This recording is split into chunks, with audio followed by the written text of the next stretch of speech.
Welcome friends. इस video में प्राचीन भारत के इतिहास से संबंधित इम्पोर्टेंट क्वेश्चन को डिस्कस करेंगे। प्राचीन भारत के ऐतिहासिक स्रोत जो है आज का चैप्टर होगा। ठीक है, सारे प्रश्न वन लाइनर होंगे और सारे प्रश्न को महेश बर्नवाल के एनसीईआरटी सार संग्रह से लिया गया है और आपके एपिसोड नंबर फर्स्ट होगा, मतलब वीडियो नंबर फर्स्ट होगा। वीडियो देखने के बाद अगर आपको कैसा लगता है, हेल्पफुल लगता है, तो आप लोग कमेंट करके ज़रूर बताइएगा और वीडियो को अपने दोस्तों में भी शेयर ज़रूर कीजिएगा। आइए देखते हैं पहला पॉइंट। पहला पॉइंट है कि इतिहास को जो है तीन भागों में बांटते हैं। एक को बोलते हैं प्राग ऐतिहासिक काल, प्री हिस्टोरिक पीरियड। एक को बोलते हैं आदि ऐतिहासिक काल, प्रोटो हिस्टोरिक पीरियड। और एक को बोलते हैं ऐतिहासिक काल, हिस्टोरिकल पीरियड। मानव उत्पत्ति से 3000 ईसा पूर्व तक को जो है प्राग ऐतिहासिक काल माना जाता है। मानव उत्पत्ति से 3000 ईसा पूर्व तक को जो है प्राग ऐतिहासिक काल माना जाता है, प्री हिस्टोरिक पीरियड माना जाता है।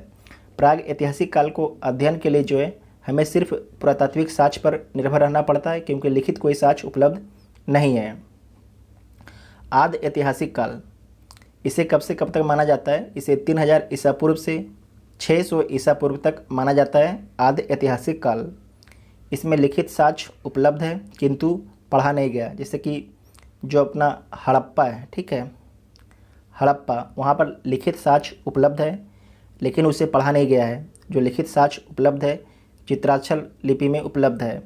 ऐतिहासिक काल, ये आपके 600 ईसा पूर्व से जो आगे की काल है आज तक, उसे ऐतिहासिक काल बोलते हैं।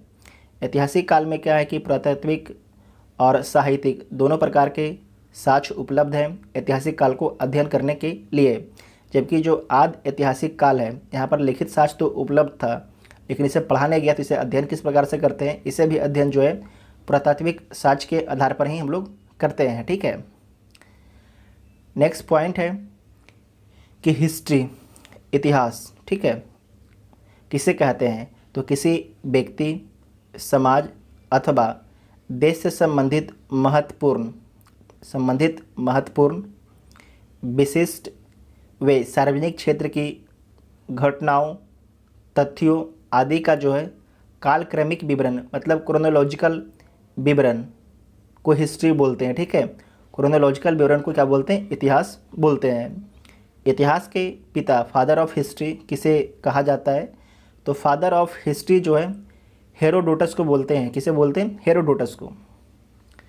प्राचीन भारत के इतिहास से संबंधित प्रथम वास्तविक पुस्तक किसे माना जाता है? वेरी इंपॉर्टेंट है। प्राचीन भारत के इतिहास से संबंधित प्रथम वास्तविक पुस्तक किसे माना जाता है? तो राजतरंगिणी को माना जाता है।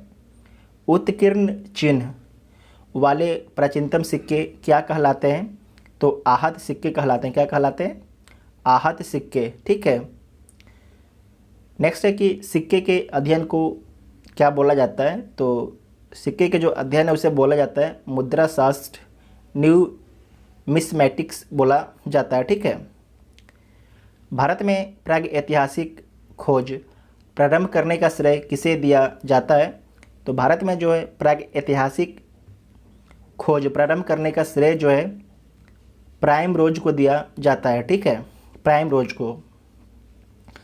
नेक्स्ट है कि प्राचीन भारतीय इतिहास को जानने के लिए किन स्रोतों का प्रयोग किया जाता है? तो धार्मिक ग्रंथ, ऐतिहासिक ग्रंथ, पुरातात्विक साक्ष्य तथा विदेशी विवरण। ठीक है, प्राचीन भारतीय इतिहास को जानने के लिए हमें धार्मिक ग्रंथ, ऐतिहासिक ग्रंथ, पुरातात्विक साक्ष्य तथा विदेशी विवरण पर हमें निर्भर रहना पड़ता है। ब्राह्मणी लिपि को सर्वप्रथम किस विद्वान ने पढ़ा? तो जेम्स प्रिंसेप ने। और कब पढ़ा? 1837 ईस्वी में। आपको ध्यान रखना है, ये आईएएस का पूछा हुआ सवाल है। ठीक है, ये आईएएस का पूछा हुआ सवाल है, इसे आप लोग चेक कर सकते हैं। ब्राह्मणी लिपि को सर्वप्रथम किस विद्वान ने पढ़ा था? तो जेम्स प्रिंसेप ने पढ़ा था। नेक्स्ट है कि भारत के प्राचीनतम ग्रंथ वेदों का संकलनकर्ता किसे माना जाता है? तो महर्षि कृष्ण द्वैपायन वेद व्यास को माना जाता है भारत के प्राचीनतम ग्रंथ वेदों का संकलन करता। ठीक है,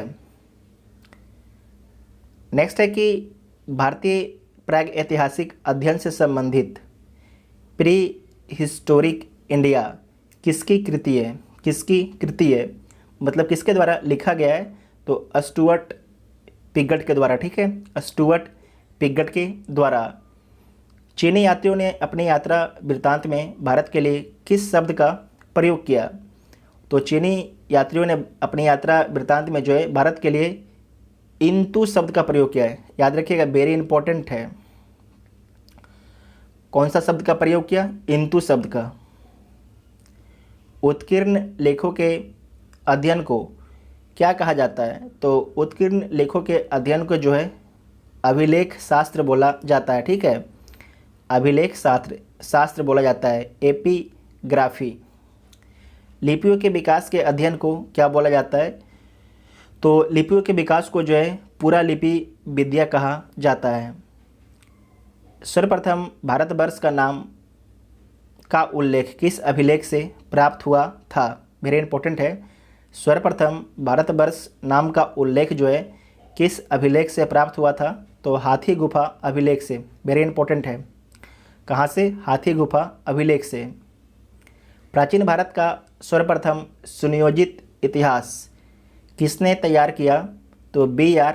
स्मिथ ने, ठीक है, सॉरी B.A. स्मिथ ने। प्राचीन भारत का जो है सर्वप्रथम सुनियोजित इतिहास किसने तैयार किया? तो B.A. स्मिथ ने। नेक्स्ट है कि पौराणिक मान्यता के अनुसार भारत के प्राचीनतम राजा कौन थे? वेरी इंपॉर्टेंट है। पौराणिक जो एक मान्यता है उसके अनुसार भारत के प्राचीनतम राजा कौन थे? तो वैवस्वत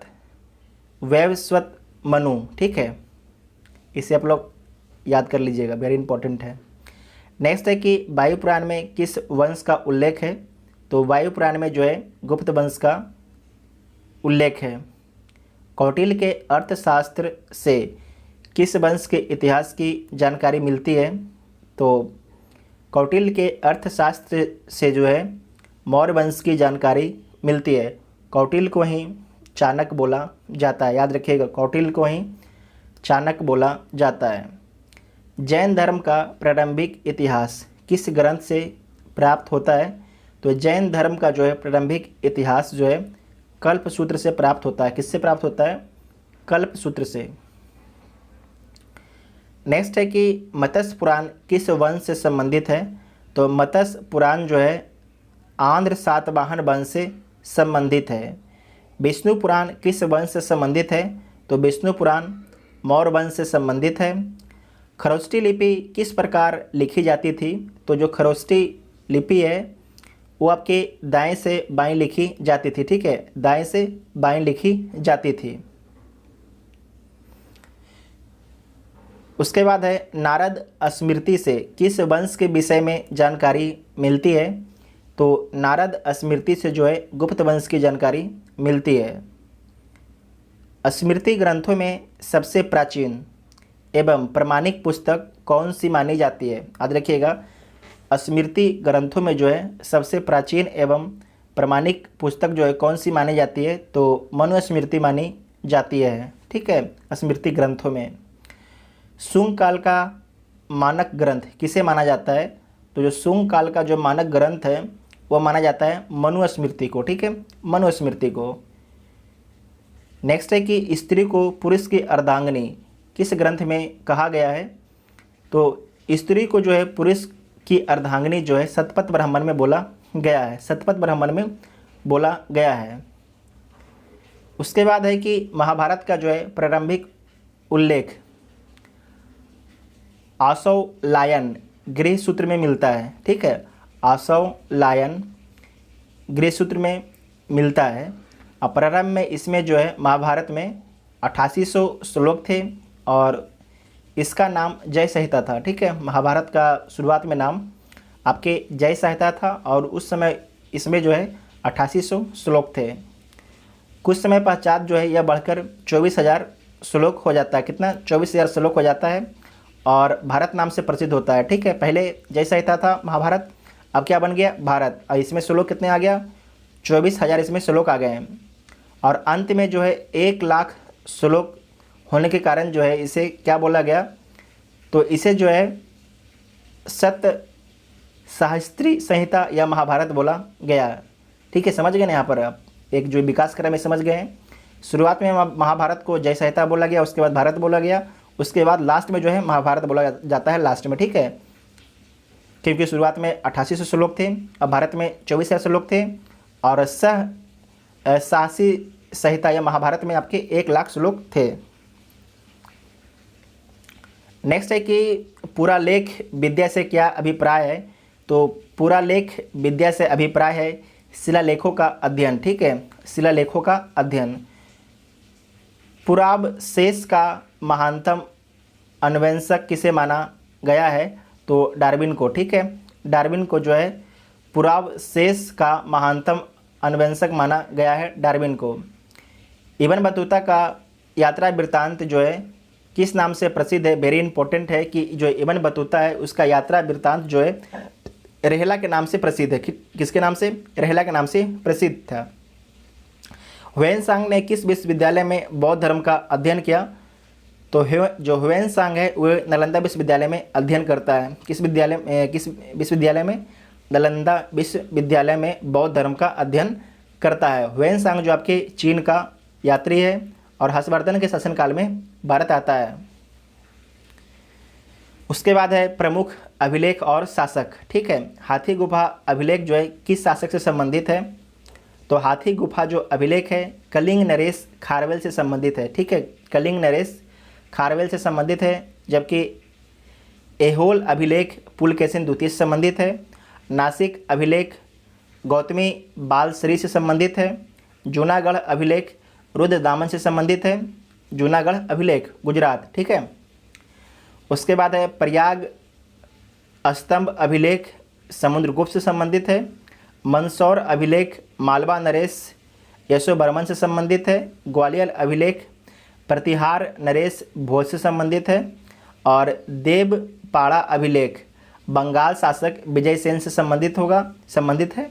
और भीतरी व जूनागढ़ अभिलेख जो है स्कंदगुप्त से संबंधित है। भीतरी एवं जूनागढ़ अभिलेख जो है स्कंदगुप्त से संबंधित है। यहाँ पर आप एक चीज़ देख लीजिए, एक है जूनागढ़ अभिलेख, ठीक है, रुद्रदामन से संबंधित है, और यहाँ पर भी है जूनागढ़ अभिलेख। लेकिन आपको ध्यान रखना है कि भीतरी और जूनागढ़ अभिलेख जो है स्कंदगुप्त, यहाँ पर सिर्फ लिखा गया है जूनागढ़ अभिलेख रुद्रदामन, ये दोनों अलग अलग शासक हैं, आपको ध्यान रखना है। बौद्ध स्तंभ लेख से किसकी जानकारी मिलती है, तो बौद्ध स्तंभ लेख से जो है शुंग काल की जानकारी मिलती है। जो ऊपर में आपके एक चार्ट दिया गया है, इसमें आपको जो पहले से याद होगा उसे आपको याद नहीं करना है, जो आपको याद नहीं है उसे आप लोग मार्क कर लीजिएगा और उसे आप लोग याद कीजिएगा, ठीक है। क्योंकि जो पहले से याद है तो वो तो आपको आधी है, जैसे कि प्रयाग स्तंभ लेख तो आपको सबको पता होगा, जूनागढ़ अभिलेख ये पता है, उसके बाद आपको हाथी गुफा अभिलेख पता है, एहोल अभिलेख पता है। तो जो पता नहीं है उसे आप लोग याद कर लीजिएगा, ठीक है। जिनको अगर कुछ भी पता नहीं है तो सारा उनको याद करना पड़ेगा। ह्वेनसांग ने अपनी यात्रा वृत्तांत का वर्णन किस पुस्तक में किया है, तो ह्वेनसांग जो है अपनी यात्रा वृत्तांत का वर्णन जो है CU की एक अपना बुक है उसी में किया है, CU की, ठीक है। अरबी भाषा की पुस्तक जो है किताब उल हिंद की रचना किसने की थी, ये बहुत बार एग्जाम में पूछा गया, ठीक है, बार बार पूछा भी जाता है कि किताबुल हिंद की जो रचनाकार कौन है। तो आपको ध्यान रखना ये अरबी भाषा में है और इसके रचनाकाल हैं अल-वर्नी। कौन है, अल-वर्नी है, ठीक है। मोरक्को का यात्री कौन था, इब्न बतूता, ये बहुत एग्जाम में पूछा जाता है, जिसको MBT मोहम्मद बिन तुगलक ने अपने दरबार में दिल्ली का काजी नियुक्त किया था, ठीक है। आपको याद रखना है कि जो इब्न बतूता है वो कहाँ का था, मोरक्को का था, जिसको मोहम्मद बिन तुगलक ने दिल्ली का काजी नियुक्त किया गया था। आपसे एग्जाम में पूछा जाता है कि जो इब्न बतूता साहब हैं इन्हें मोहम्मद बिन तुगलक ने किस पद पर नियुक्त किया था, तो दिल्ली का काजी के पद पर नियुक्त किए थे। नेक्स्ट है कि मार्को पोलो द्वारा किस राज्य की यात्रा का उल्लेख मिलता है, तो मार्को पोलो द्वारा जो है पांड्य राज्य की यात्रा का उल्लेख मिलता है। पतंजलि के महाभाष्य से किस वंश के इतिहास का पता चलता है, तो पतंजलि के महाभाष्य से जो है शुंग वंश का पता चलता है, ठीक है, शुंग वंश का पता चलता है। उसके बाद यहाँ पर है चीनी लेखकों का वर्णन, जो चीनी भारत में आते हैं उनके द्वारा जो लिखा गया उसका वर्णन यहाँ पर किया गया है। सबसे पहले भारत में जो आते हैं फाहियान, क्रम भी याद रखिएगा, आपसे एग्जाम में पूछा जाता है कि सबसे पहले भारत में कौन आया। तो भारत में जो सबसे पहले फाहियान आता है 399 से 414 ईस्वी के बीच में ये भारत में रहता है। और जो इसकी रचनाएं हैं, भारत की दशा का ये विवरण अपने बुक में करता है। और चीनी जो यात्री अपना विवरण है उसमें क्या लिखता है, तो यह प्रथम चीनी यात्री था। कौन? फाहियान। यह प्रथम चीनी यात्री था जिसने चंद्रगुप्त द्वितीय विक्रमादित्य, याद रखिएगा ये बिहार दरोगा पूछ चुका है, बीपीएससी पूछ चुका है क्वेश्चन को, कि फाहियान जो है किसके दरबार में आया था, तो चंद्रगुप्त द्वितीय विक्रमादित्य के दरबार में आया था। तो चंद्रगुप्त द्वितीय विक्रमादित्य के जो है समय भारत की यात्रा करता है और इसने गुप्त काल में वस्तु विनिमय, ठीक है, वस्तु विनिमय का माध्यम कौड़ियाँ तथा चंद्रगुप्त मौर्य के राजप्रसाद राजमहल को देव निर्मित बताता है। तो इसके द्वारा क्या विवरण किया गया कि भाई जो आपके चंद्रगुप्त द्वितीय विक्रमादित्य के जो शासनकाल में वस्तु विनिमय प्रणाली था जहाँ पर कौड़ियाँ चलती थी और इनका जो दरबार था वो राजप्रसाद मतलब कि देव निर्मित था। जो इनका राजमहल था वो क्या था? देव निर्मित था, ठीक है। उसके बाद है ह्वेनसांग। ह्वेनसांग भारत में कब आता है? 629 से 645 के बीच में भारत में रहता है और इसका बुक है सी यू की, ठीक है, सी यू की पाश्चात्य संसार के लेख। ह्वेनसांग जो है हर्षवर्धन के दरबार में भारत में आता है और इसने जो है हर्ष को शिलादित्य की उपाधि देता है। जो हर्षवर्धन है उन्हें शिलादित्य की उपाधि देता है और इसे यात्रियों का राजकुमार बोला जाता है। तब से एग्जाम में पूछा जाएगा कि यात्रियों का राजकुमार किसे बोला जाता है, तो आपको याद रखना है ह्वेनसांग को बोला जाता है। और साथ में शाकमुनि, नीति का पंडित भी बोला जाता है। शाकमुनि और नीति का पंडित, मतलब ह्वेनसांग को जो है यात्रियों का राजकुमार, शाकमुनि और नीति का पंडित भी बोला जाता है। उसके बाद है इत्सिंग। कौन है? इत्सिंग कब आते हैं? 673 से 675 ईस्वी के बीच में आते हैं और प्रसिद्ध बौद्ध भिक्षुओं की आत्मकथाएं इनकी रचना है।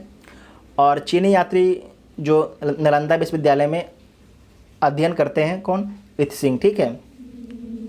उसके बाद है कि सती प्रथा का जो प्रथम लिखित साक्ष्य कब मिलता है, तो आपको ध्यान रखना है कि 510 ईस्वी के भानुगुप्त के जो है एरन अभिलेख से मिलता है। वेरी वेरी इंपॉर्टेंट है। 510 ईस्वी के भानुगुप्त के एरन अभिलेख से मिलता है। तो आपसे अभिलेख पूछा जाता है कि सती प्रथा का जो लिखित जो साक्ष्य है 510 ईस्वी में भानु के किस अभिलेख से मिलता है, तो एरन अभिलेख से मिलता है, ठीक है। उसके बाद है भारतीय पुरातत्व सर्वेक्षण संस्कृति मंत्रालय के अंतर्गत आता है, ठीक है। तो जो आपके आर्कियोलॉजिकल सर्वे ऑफ इंडिया है ये किस मंत्रालय के अंतर्गत आता है, तो ये संस्कृति मंत्रालय के अंतर्गत आता है, ठीक है। इस वीडियो में जितना भी इंपॉर्टेंट क्वेश्चन था सारे को हम लोग कवर कर लिए हैं। अगर वीडियो आपको हेल्पफुल लगता है तो वीडियो को अपने दोस्तों में शेयर जरूर कीजिएगा। Thank you.